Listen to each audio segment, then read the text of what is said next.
Okay, so this is a drill that you can use to improve your ankle mobility, specifically dorsiflexion, so the knee going forward. It's a really useful primer to use prior to doing a squat pattern. So what you're going to do is just go down into a kneeling position. If you have one ankle which is more restricting the other, that's the one that we're going to focus on. So get something to support the back knee, and then you're going to drive this knee forward to a point as far forward you can until you reach like a bony block or you reach a restriction. So what I'm going to do now is just bring that knee forward. I'm going to put some pressure through my toes, push through, and that's pretty much as far as I can go with any comfort. Any further and I'm getting a bit of a bony restriction. What you're then going to do is get a cable, and we're going to be just going quite a lightweight, and I'm just going to go to a point where if I'm in a full stretch, you just make sure the cable isn't touching. I'm going to replicate that position, so I'm going to bring my heel back like that. I'm going to push my knee forward just to a point where I can feel the restriction again, and I'm going to really push down through my toes and grab the floor with my toes as much as I possibly can.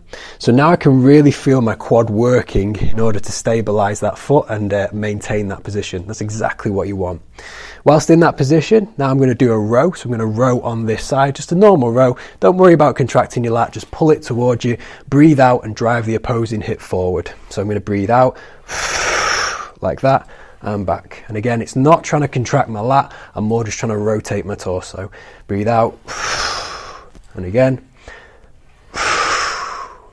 Now, one thing I'm really trying to drive and cue on this one is pushing my opposing hip towards this knee. So I'm really trying to keep that dorsiflexion position. I'm going to drive that knee forward towards this knee.